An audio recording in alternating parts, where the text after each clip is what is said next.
Hello guys.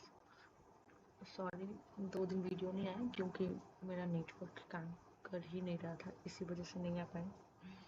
तो चलिए start करते हैं। तो अगर आप जावा से डीएसए स्टार्ट कर रहे हो तो ये वीडियो आपके लिए परफेक्ट है। आज के 10 मिनट में हम जावा का बेस समझेंगे, एग्जैक्टली वही चीज़ें जो हमें डीएसए करने के लिए चाहिए। तो चलिए, no time pass, no extra theory, सिर्फ काम की बात। Let's go. ठीक है, तो अभी हम लोग जावा स्टार्ट करते हैं। तो चलिए आज हम स्टार्ट करते हैं इंट्रोडक्शन टू जावा। तो सबसे पहले सबका सवाल होता है why you must learn Java, why we must learn Java, हम लोग जावा ही क्यों पढ़ें, वाई।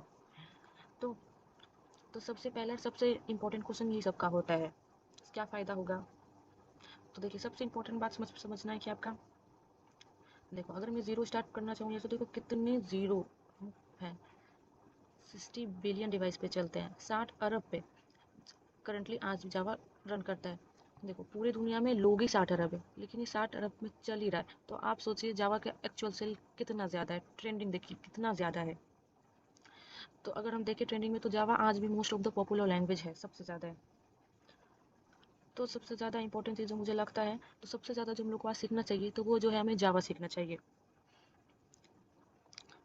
बहुत हो कि जावा लोग बोलते जावा नहीं है, जावा नहीं पढ़ो, जावा अच्छी नहीं है, जावा आता है अड़ जाता है। तो जावा देखिए आज भी रिलेवेंट बना रखा हुआ है। मोस्ट ऑफ द प्रोजेक्ट और मोस्ट ऑफ द लैंग्वेज जो कंपनीज में यूज़ किया जाता है वो जावा ही है। तो 60 अरब कंप्यूटर्स पे काम कर रहे हैं। One of the most popular language Java currently runs on 60 billion device. Wide use web application, backend, mobile apps, enterprise software, है ना, high paying and loads of job, object oriented, rich APIs and community supports. और जिन पे जावा, अगर आप लोग app developer बनना चाहते हैं तो जावा भी आपके लिए बहुत अच्छा है। उसमें हम लोग कोटलिन सीखते हैं, ठीक है। आप लोग क्या करते हैं, उसमें वेब एप्स बनाते हैं। देखो यहाँ पे क्या है, हाई पेइंग, जो क्या है ये high paying and loads of job. आज भी जावा में बहुत सारे जॉब्स हैं, बहुत सारे जॉब्स। अगर हम भी लोग भी उस लेवल पे पढ़ लेंगे तो शायद हम लोग को भी वो जॉब मिल सकता है। तो आज भी जावा सबसे ज़्यादा रिलेवेंट और सबसे ज़्यादा हाई पेइंग जॉब है। और इसका क्या है, ये ऑब्जेक्ट ओरिएंटेड है ना। हम लोग इसको डिटेल में लास्ट में पढ़ेंगे, जितना भी हम लोग को डीएसए के लिए ज़रूरत है हम लोग उतना ही पढ़ेंगे, ठीक है ना। हम लोग ऑब्जेक्ट ओरिएंटेड, जैसे सी प्लस प्लस है वो भी ऑब्जेक्ट ओरिएंटेड है, लेकिन ये जावा जो है, ये जो हम लोग एक जगह लिखते हैं ना, सब जगह रन कर सकते हैं हम लोग। आगे अभी चल के वो भी समझेंगे। अगर आप जावा अच्छे से सीख लेते हो ना, तो अदर लैंग्वेज आपको सीखने में ज़्यादा टाइम नहीं लगेगा। तो अगर आप एक लैंग्वेज अभी जावा अच्छे से पढ़ लेते हैं ना, तो आपको अदर लैंग्वेज में आपको थोड़ा भी टाइम नहीं लगेगा। थोड़ा थोड़ा चेंज होता है, थोड़ा सिंटेक्स का खेल है, बाकी कुछ नहीं है। आप लोग भी आराम से कर सकते हैं। तो अगर आप सीख रहे हैं, आपका फर्स्ट प्रोग्रामिंग है और आप डीएसए करना चाहते हैं, तो मैं रिकमेंड करती हूँ आपको कि आप जावा ही चूज़ करो। क्योंकि मेरे जितने टीचर्स हैं ना, वो खुद जावा कर रखे हैं और वो लोग को भी जॉब बहुत है जावा का। अगर आप लैंग्वेज कर रहे हो ना, तो आपको जॉब की कमी नहीं है। तो यही है, देख लीजिए आज भी जावा कहाँ है, फर्स्ट पे है। लेकिन पाइथन, आदमी लोग जो बोलते हैं पाइथन करो बहुत, तो पाइथन आज भी जावा के बाद आता है। जावा स्क्रिप्ट पाइथन के बाद आता है। तो ये सब देखिए, यहाँ यहाँ देखिए कितने सी सी प्लस प्लस कितने चौथे नंबर पे, एसक्यूएल कितना है, पीएचपी 6, तो है ना। हम्म, तो ये देखिए आपस में ये दोनों बात कर रहे हैं, ठीक है। What is a programming language, तो ये आपस में बात कर रहे हो, तो किस में बात कर रहे हैं, हिंदी में बात कर सकते हैं, इंग्लिश में बात कर सकते हो, तेलुगु में कर सकते हैं, बंगाली में कर सकते हैं। तो लोग अपना ये लोग बात कर रहे हैं। तो humans are natural language like Hindi English is to communicate. देखो हम लोग को लगता है ना कि हमारा तो कंप्यूटर कुछ नहीं समझता है, कंप्यूटर सिर्फ 0 1 समझता है। हम्म,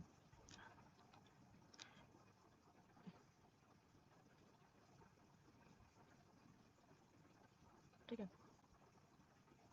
देखो what is a programming language, तो कंप्यूटर ओनली अंडरस्टैंड 0 और 1 और ऑन ऑफ। जीरो कंप्यूटर सिर्फ समझता है 0 और ऑन ऑफ 0, और कुछ नहीं समझता है, सिर्फ समझता है 0 1 और अब हम लोग आगे बढ़ते हैं फटाफट, हम लोग उतना ही पढ़ेंगे जितना हम लोग को ज़रूरी है। हम लोग आगे बढ़ते हैं।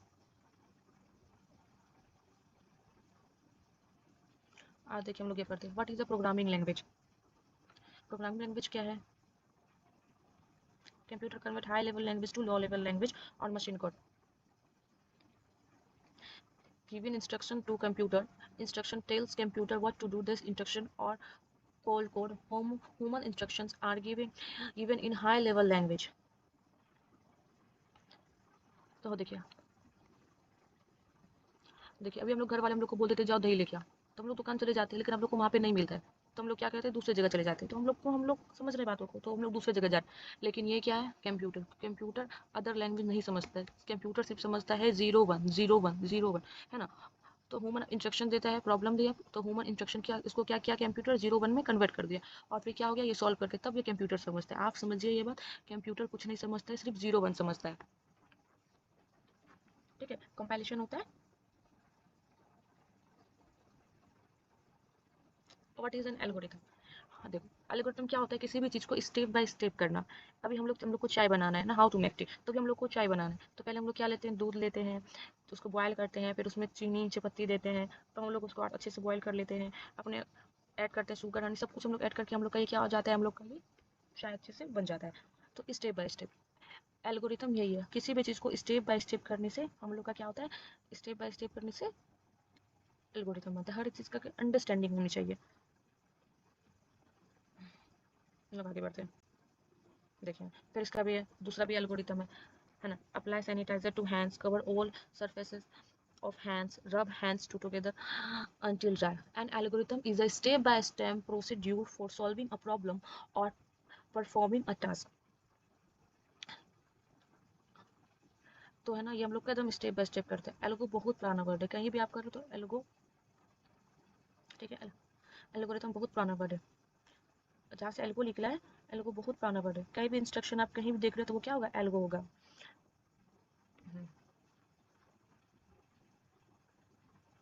तो हम लोग आगे बढ़ते हैं, है ना। तो हम लोग आते हैं, व्हाट इज सेंटेंस। ये जो दीदी ये क्या बोल रही, watching watching was I movie, तो you mean no, you mean I was watching a movies। हम्म, हाँ। तो structure of word is a in a sorry structure of words in a sentence, rules of the language for programming exact sentence must be allowed। ये देखो, ये जो दीदी है ये जो बोल रही हैं, तो ये उल्टा बोल सही है, बट क्या हो रहा है, थोड़ा सा ये अपना ग्रामर जो है गलत कर रखी है। तो ये भैया बोल रहे you mean I was watching a movie, तो बोली यस। तो सेंटेंस का मतलब ये है, जो भी आपके पास सिंबल है ABCD है, उनको हम किस तरह से अरेंज करें, किस तरह को मिनिमाइज करें, उस तरह उसका मीनिंग निकल पाए। तो मीनिंग जिसका निकल पा रहा है तो उसका सही है, लेकिन उनका मीनिंग निकल ही नहीं रहा है, आप कोड ही लिखने आपको नहीं आ रहा है, तो आपको क्या ही फायदा, आप कितना अच्छा लिख लें। तो इससे अच्छा आपको सेंटेंस की पहले अंडरस्टैंडिंग होनी ही चाहिए। अगर आपको एक और भी इंस्ट्रक्शन लिख दिए, कुछ भी छोटा सा कोड लिख दिया, हेलो वर्ड ही लिख दिया, तो हम पहले क्लास मेन बनाएंगे तभी तो हम उसमें कोड लिखेंगे। ऐसे तो हम पहले नहीं लिखेंगे, पहले हेलो वर्ड लिखेंगे फिर क्लास मेन लिखेंगे, ऐसा तो नहीं होगा ना। पहले हम लोग क्लास लिखेंगे, क्लास मेन बनाएंगे, तब ना उसके अंदर सारा कोड लिखेंगे। तो वही होता है, सेंटेंस बहुत मस्ट है। ठीक है, तो पढ़े थे structure of word in a sentence, rules of the language for programming exact syntax must be follow. ठीक है, आगे ठीक है। आज हम सबसे पहली बात करते कि जावा आई कहाँ से, हिस्ट्री ऑफ जावा। इसको तो developed by James Gosling and Sun micro system early 1990s, originally named Oak, later renamed Java in 1995। तो इनको जो क्या बनाना था, इसको VCR टाइप का कुछ ऐप कुछ बनाना था, तो उसमें क्या ये यूज़ किए थे कि C++। और सी और C++ ये जब यूज़ कर रहे थे ना, तब इसको थोड़ा प्रॉब्लम आ गया कि जो इसको जो कोड पढ़ रहा होगा ना, उसको वो समझ नहीं पाएगा। तो ये बोला कि चलो कुछ ऐसा कोड बनाते हैं, चलो कोई ऐसा कोड बनाते हैं जो कोई पढ़े तो उसको समझ आए, वो चीज़ों को समझे। तो इसीलिए अब ईसीआर पता नहीं कहाँ पे क्या बना है, वो मुझे पता नहीं, और इतना पता है कि वो बताना चाह रहे थे। देखिए, और जेम गोस्लिंग जहाँ पे कोडिंग करते थे, तो उसके सामने कुछ पेड़ दिखाई पड़ता था, है नहीं, आपको दिख रहा होगा, ये पेड़ दिख रहा है इसको, ठीक है। तो इसका नाम, पेड़ का नाम था, तो इसका नाम क्या रख दिया, ओएक रख दिया। अब देखिए मार्केटिंग भी आ जाती है, बहुत भी आ जाती है, तो इसका तो इसको चीज़ों को क्या कर दिया, रीनेम्ड कर दिया, कब, जावा इन 1995। 1919 में। हम्म, देखिए अब ये आया क्यों, ये जावा आया क्यों, मेन मोटिव क्या था इसका आने का, सबसे इंपॉर्टेंट बात। ठीक है, तो सबसे पहले जावा ये आया क्यों, तो ये क्या है, तो राइट वंस रन एनीवेयर। अपने आप को दोबारा से 1995 में लेके जाएंगे और थोड़ा समझेंगे चीज़ों को। ठीक है, देखो पहले माइक्रोसॉफ्ट क्या करती थी, कंप्यूटर के यूजर्स के लिए सॉफ्टवेयर बनाती थी, ठीक है, हार्डवेयर सॉफ्टवेयर सब कुछ, छोटी छोटी कंपनियां जो, वो छोटी छोटी सब कुछ कुछ ना कुछ बनाया करते थे। बहुत बहुत ऐसे जो सोसाइटीज थी जो अपने अपने अकॉर्डिंग सब कुछ करते थे, कुछ प्रोप्रेशर इधर से उठा लिया करते थे, वो डिजाइनिंग अपने आप कर लेते थे। ठीक है, तो उससे प्रॉब्लम क्या हुआ था, अगर आप प्रोसेसर लेवल पर जाके समझेंगे, तो अब आप देखिए, अभी आप प्रोसेसर तो ले लिए, लेकिन हम इंटरनली क्या समझेंगे, 0 1 ही समझेंगे ना। दो नंबर को ऐड कर सकता हूँ, दो नंबर को माइनस कर सकता हूँ, मल्टीप्लाई कर सकता हूँ, डिवाइड कर सकता हूँ, आगे जा सकता हूँ, पीछे जा सकता हूँ। इसलिए हम इंस्ट्रक्शन सेट करेंगे।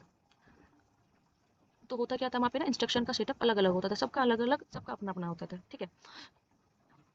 लेकिन उसमें कोई प्रॉब्लम क्या होता था, C++ में कोई कोड लिखते थे और कंपाइल करते थे, तो तो उसका जो सेम मशीन होगा ना वो उसी में काम करेगा। जैसे कि अगर हम अपना कोड लिखें ना अपने कंप्यूटर पे, अगर आपको हम वो कोड दें तो वो भी आपका कंप्यूटर सेम होना चाहिए, सेम बाइट का होना चाहिए, तभी वो काम करेगा।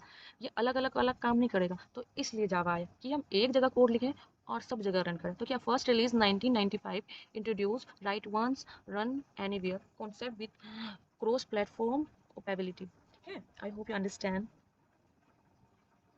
तुम लोग का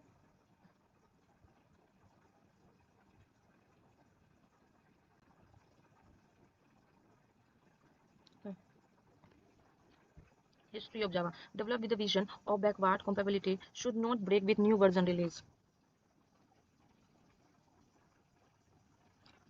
जेम्स गोसलिंग की उसकी दूसरी प्रॉब्लम क्या थी, एक जगह कोड लिखा सब जगह चलना था। और कभी भी दूसरा लैंग्वेज का वर्जन आता था, अगर मैंने एक कोड लिखा, अब हमने C++ का वर्जन नंबर 5 पे मैंने कोड लिखा और कंपाइल कर दिया, और जैसे ही C++ का वर्जन 6 आता था, तो वो ऐसे किसी भी सॉरी मशीन पे नहीं चलता था जो वर्जन 6 ना हो। तो तो ऐसा जो भी ऐप्स आता है तो क्या बोलते हैं, नहीं जो जो मेरी जैसा मशीन होगा जिस पे हम बने हम उसी पे लिखेंगे। तो इसीलिए अलग अलग कंपाइल करना पड़ता था, लैंग्वेज का ही वर्जन देखना है। और ये सारे वर्जन अगर मिसमैच हो जाएंगे तो आपका वो कोड नहीं रन करेगा, कुछ नहीं होगा। इसीलिए जावा को लाया गया कि हम एक जगह लिखें और सर सारे जगह लिखा जाए, ठीक है।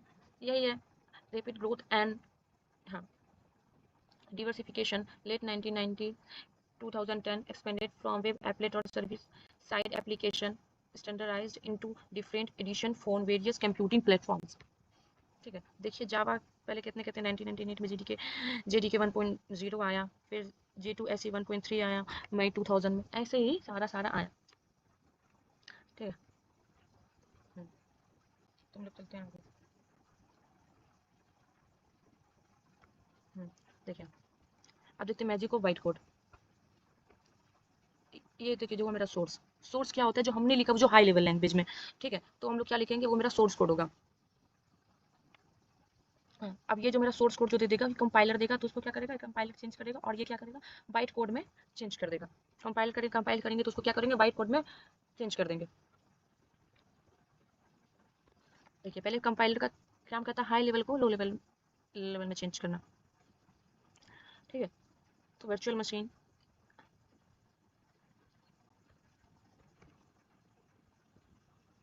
देखिए how to Java change the internet, ठीक है। Portability with write once run anywhere, ये तो हम लोग जानते हैं कि जावा एक जगह लिखते हैं और सब जगह चलता है, ठीक है। Security because of code running on virtual machine, ये था आपका वर्चुअल मशीन 4 नंबर, ये वर्चुअल मशीन पे भी चलता है, ठीक है। तो ये हो गया वर्चुअल मशीन। तो आगे बढ़ता है, अब लोग आते हैं जावा बज़वर्ड। तो ये रोबस्ट क्या होता है, रोबस्ट क्या होता है, तो Java is a robust due to its strong memory management excepting handling and type checking mechanism which help in preventing system crash and ensuring reliable performance। Robust होता है क्या, ये क्या होता है, एकदम स्ट्रॉन्ग, जो हम लोग के कोड को अच्छे से रखे।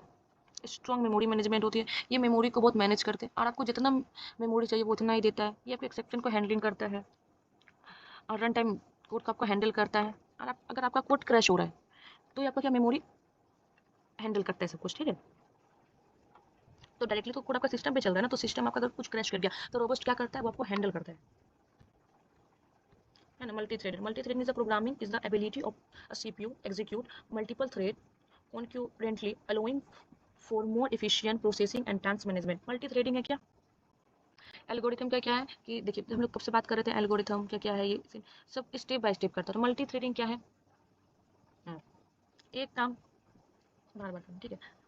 हाँ, architecture natural Java as architecturally natural because it's compiled code by code can on any device with a Java virtual machine, हाँ, regardless of the underlying hardware architecture।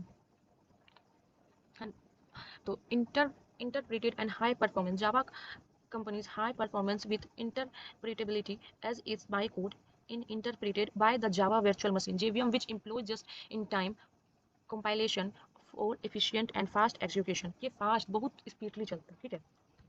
distributed. Java is an inherently distributed, designed to facilitate network-based application development and interaction, seamlessly integrating with internet protocols and remote method invocation.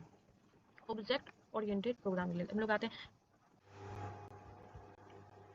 देखिए object oriented programming language. जावा एक object oriented programming language है जो platform independent है। इसका मतलब एक bar code लिखो, हर जगह चलाओ। यही रीज़न है कि डीएसए के लिए जावा एक पॉपुलर चॉइस है। Clean syntax plus powerful features.